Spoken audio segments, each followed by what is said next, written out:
저는 관성을 파괴하고 어떤 관념들을 파괴하기 위해서 사생이라는 태도로 작업을 해온 이호억 작가라고 합니다.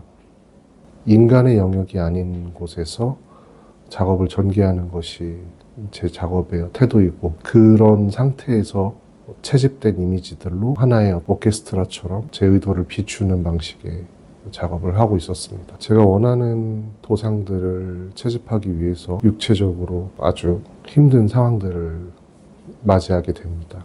바위산을 뛰어다닌다든지 해안가에서 절벽을 타고 오른다든지, 그런 고통 속에서 극적인 몰입감이 생기고 제가 원하는 도상들을 채집할 수 있게 됩니다. 그래서 저의 작업은 잘 그리는 것이 목적이 아니라 제가 이미지를 사냥해내고 그것을 다시 육화시키는 과정이라고 할 수 있는데, 그렇게 채집된 이미지들을 스튜디오 안에서 다시 한번 그립니다. 채집 장소들을 제가 설정해놓고 다니는 게 아니라 제가 가지고 있는 문제의식 같은 게 있습니다. 그런 것에 반응하는 도상들이 우연히 나타나요. 일상에서, 그리고 여행을 하다가 혹은 이동을 하던 중에, 그리고 그 장소를 기억해 뒀다가 다시 찾아갑니다. 힘듦을 찾아가는 게 아니라 제 마음에 닿는 풍경을 찾아서 다시 찾아가는 방식인데, 그릴 때의 조건이 의도한 건 아닌데 어렵습니다. 그리는 것 자체, 그 안에 있는 것 자체가 어렵습니다. 그래서 제가 영역에 대해서 생각을 해봤는데, 인간의 영역과 자연의 영역은 분명히 다른 에너지를 가지고 있고, 저는 그 자연 안에서 이물질,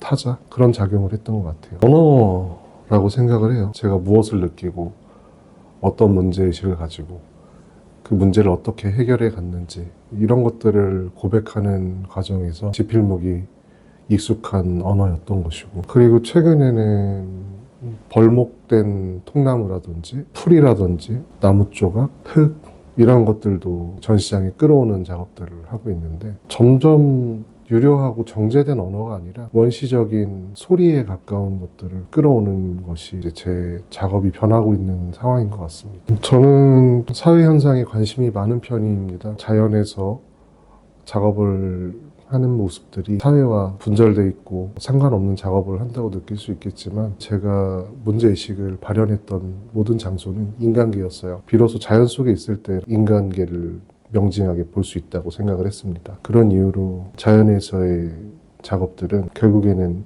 인간계를 향한 저의 몸부림이었다고 볼 수 있죠. 자연의 관점에서 바라봤을 땐 저는 외부자죠. 그리고 지금 도시 속에 있지만 도시에서 저 역시 외부자입니다. 그러면서 저는 또 내부자이기도 합니다. 내부이자 외부인 상태로 살아가고 있습니다. 완벽하게 또 내부일 수도 없고 또 완벽하게 외부일 수도 없는 상태가 동일하게 펼쳐졌습니다. 자연에서 했던 작업의 시간들, 그리고 지금 서울 한복판에 있는 시간들 역시 제게 반복된 깨달음을 주고 있습니다. 결국엔 조건만이 중요하다라는 것. 나의 작업이라는 것의 주체는 나에 의해서 판단되는 게 아니라 내가 선택한 조건에 의해서 그 조건 자체를 드러내는 방식으로 전개될 수밖에 없겠다는 생각이 들었습니다. 인간의 솔직한 면모라고 볼 수 있는데, 제국과 식민지라는 개념이 생긴 이래로 무언가를 소비하고 어떤 것은 충족이 되고, 이런 구조는 근대 이후로 더욱 적극적으로 발현된 현상이라고 생각을 합니다. 제 작업의 문제의식이라는 것이 결국에는 제가 느꼈던 인간계의 문제들, 이런 것들을 해결하고자 하는 과정인데, 자연에서 저라는 존재는 외부의 존재로서 작동했을 거라고 생각을 해요. 그리고 저는 그 자연의 내부로 진입하려고 사생이라는 방편을 통해서 저항을 해왔던 것이고, 그 저항의 과정에서 느낀 것은 결국 주체라는 것은 조건이 전부다라는 것이 저의 그 결론이 닿았습니다. 우리 모두는 내부이자 외부입니다. 제가 도달한 알을 이미지화 시키는 게 요즘의 저의 관심사인데, 제가 자연을 사생했을 때와 마찬가지로 삼라만상에서 저에게 자극을 주는 도상들이 다가옵니다. 이런 것들을 정리를 해보는 것이 앞으로의 계획입니다. 고무장갑을 뒤집어버리는 도상이라든지, 내장을 잡아서 뽑아버리는 도상이라든지, 결국 내부가 외부가 되고 외부가 내부가 되는 상황들, 그 도상들이 가지고 있는 본래의 쓸모가 아니라 이미지들로부터 제가 느낀 삶의 진실 같은 것들을 드러낼 수 있지 않을까 생각을 합니다. 제가 주로 거대한 붓들을 많이 썼어요. 거대한 붓도 그렇고 작은 붓도 그렇고 전부 다 강모가 들어가 있는 붓들입니다. 그러다가 서울에 와서 종로에 있으면서 심이 없는 무심필이라는 붓을 만나게 됩니다. 그야말로 어떤 탄성도 없고 아주 하늘거리는 힘없는 붓인데, 이 붓이 되려 저의 성량을 아주 과감없이 보여주는 그런 붓이었어요. 제가 의도한 대로 부셔지고 일어나고 다시 일어서고 부셔지기를 반복할 수 있습니다. 제 힘만큼 쓸 수 있습니다. 온전한 나를 드러내기 위해 적합한 재료를 만난 것 같다라는 생각이 들었어요. 사람마다 가지고 있는